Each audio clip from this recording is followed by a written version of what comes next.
Assalamualaikum warahmatullahi wabarakatuh. Perkenalkan, nama saya Nasa Nabila Adilia dengan NIM akhir 003 dari kelas Teknik Informatika A angkatan 2022.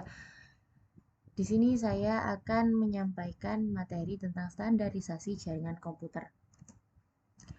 Standarisasi jaringan komputer merupakan proses untuk mengembangkan dan mengadopsi aturan protokol dan pedoman yang konsisten untuk memungkinkan berbagai perangkat serta sistem komunikasi dalam jaringan komputer untuk berinteraksi dengan baik. Kemudian tujuan utama dari standarisasi jaringan komputer ini sendiri adalah untuk menciptakan lingkungan yang dapat diandalkan, interoperabel, serta efisien bagi perangkat dan aplikasi yang berbeda. Di sini akan ada dua pembahasan, yaitu OSI layer serta TCP atau IP. Yang pertama, OSI layer. Setiap komputer di dalam jaringan memiliki cara berkomunikasi masing-masing. Semisal, perangkat A memiliki bahasa sendiri dan juga hanya dapat berkomunikasi dengan perangkat lain yang bermerek sama. Demikian pula dengan sistem jaringan. Oleh karena itu, maka dibutuhkanlah suatu standar khusus yang memungkinkan komunikasi dapat berjalan secara menyeluruh. Disebabkan hal inilah ISO atau International Standard Organization menetapkan standar OSI layer yang berkaitan dengan protokol komunikasi untuk segala jenis sistem jaringan. Kesimpulannya, OSI layer merupakan sebuah konsep yang memungkinkan adanya pertukaran informasi yang terjadi antara berbagai jenis sistem komunikasi komputer dengan menggunakan suatu protokol standar yaitu TCP atau IP. Ini merupakan gambar dari seven layer of the OSI model. Yang pertama ada cycle, di atasnya ada data link, atasnya network, 4 transport, session, presentation, dan terakhir application. Untuk yang pertama cycle merupakan lapisan paling dasar dari ketujuh OSI layer, bertanggung jawab mentransmisikan data dalam bentuk bit stream. Cycle layer mencakup segala peranti pertukaran informasi yang dimiliki oleh dua perangkat yang melakukannya, termasuk kabel dan tombol-tombol. Bitstream bisa dikatakan sebagai data digital.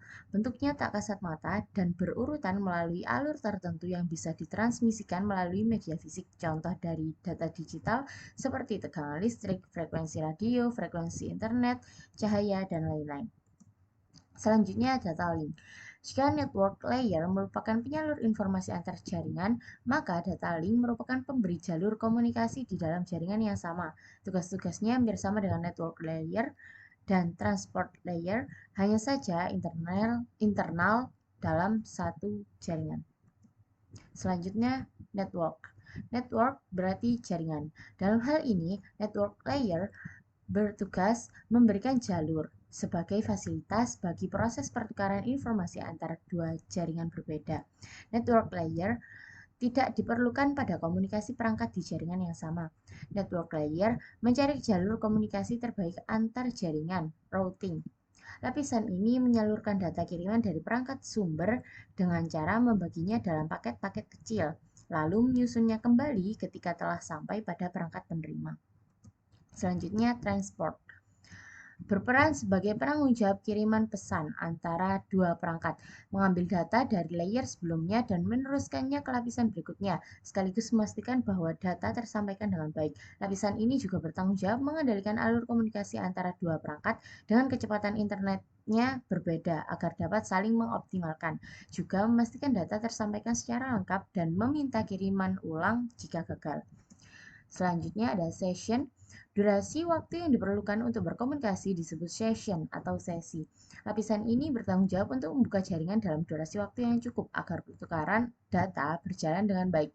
Session layer bertugas mengirimkan data melalui pos-pos. Contohnya, untuk mengirim 100 data, session layer bisa mengatur penempatan pos setiap 10. Jika setelah mencapai 50 tiba-tiba jaringan terputus, maka pengiriman data bisa diulangi dari pos terakhir. Presentation bertanggung jawab mempersiapkan data agar bisa digunakan dengan program tertentu.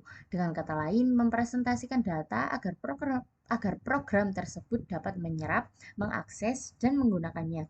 Juga berperan sebagai penerjemah bahasa komunikasi yang berbeda antara dua perangkat komputer melalui enkripsi data dari perangkat sumber, lalu mendeskripsikannya pada perangkat penerima. Kemudian application. Tahapan ini berhubungan langsung dengan pengguna. Application layer merupakan prosedur penyambungan komunikasi dari perangkat. Artinya, application layer adalah penghubung antara perangkat dan sistem komunikasi. Contohnya, saat mengirim surel, program email seperti Gmail akan memulai komunikasi dengan jaringan sebelum pesan bisa dikirim.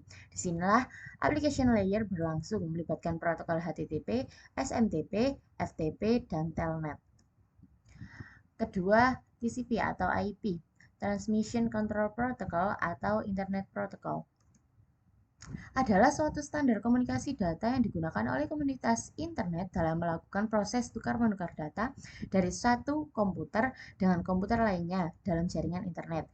Protokol ini tidak dapat berdiri sendiri karena protokol ini berupa kumpulan dari protokol atau protokol suite. Protokol ini merupakan protokol yang paling banyak digunakan saat ini. Data tersebut diimplementasikan dalam bentuk perangkat lunak dalam sistem operasi, sedangkan istilah yang diberikan pada perangkat lunak tersebut adalah TCP atau IP stack. Protokol ini dikembangkan pada akhir dekade 1970-an hingga awal 1980-an sebagai sebuah protokol standar untuk menghubungkan komputer-komputer dan jaringan untuk membentuk sebuah jaringan yang luas atau WAN. Protokol ini menggunakan skema pengalamatan yang sederhana yang disebut sebagai alamat IP atau IP address yang mengizinkan hingga beberapa ratus juta komputer untuk dapat saling berhubungan satu sama lain di internet. Protokol ini juga bersifat routable, yang berarti protokol ini cocok untuk menghubungkan sistem-sistem berbeda seperti Microsoft Windows dan keluarga Unix untuk membentuk jaringan heterogen. Ini merupakan 5 layer dari TCP atau IP. Layer pertama cycle, kemudian network interface, internet, transport, dan yang terakhir application. Yang pertama cycle merupakan lapisan terbawah yang berperan sebagai sarana sistem mengirim data ke device yang terhubung ke jaringan.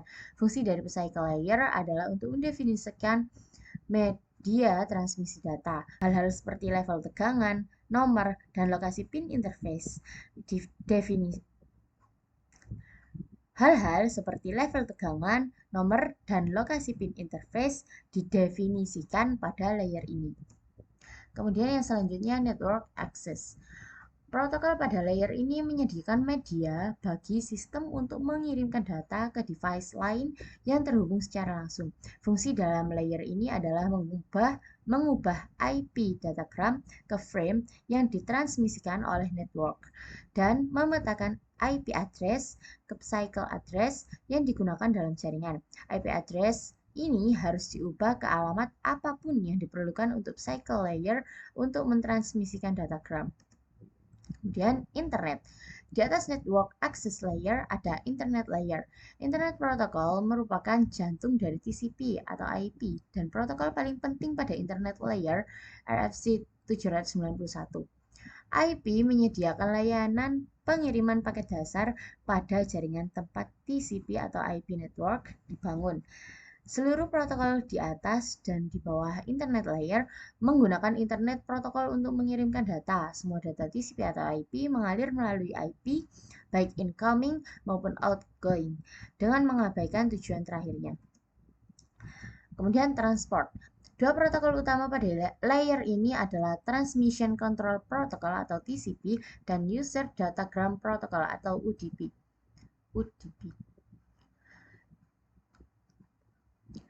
TCP menyediakan layanan pengiriman data handal dengan end-to-end deteksi dan koreksi kesalahan, sedangkan UDP menyediakan layanan pengiriman datagram tanpa koneksi atau connectionless dan low overhead. Kedua protokol ini mengirimkan data di antara application layer dan internet layer. Programmer untuk aplikasi dapat memilih layanan mana yang lebih dibutuhkan untuk aplikasi mereka. Yang terakhir, application merupakan sisi paling atas dari arsitektur protokol TCP atau IP. Layer ini termasuk seluruh proses yang menggunakan transport layer untuk mengirimkan data. Banyak sekali application protokol yang digunakan saat ini. Beberapa di antaranya adalah Telnet, yaitu Network Terminal Protocol, yang menyediakan remote login dalam jaringan. Kemudian ada FTP, File Transfer Protocol, digunakan untuk file transfer. SMTP, Simple Mail Transfer Protocol digunakan untuk mengirimkan electronic mail, DNS, Domain Name Service, untuk memetakan IP address ke dalam nama tertentu. RIP, Routing Information Protocol atau Protocol Routing, OSPF, Open Shortest Path First, Protocol Routing. NFS, Network File System, untuk sharing file terhadap berbagai host dalam jaringan. HTTP, Hypertext Transfer Protocol, protokol untuk web browsing. Oke, sekian penjelasan dari saya. Kurang lebihnya apabila terdapat penjelasan yang kurang tepat, saya mohon maaf. Wassalamualaikum warahmatullahi wabarakatuh.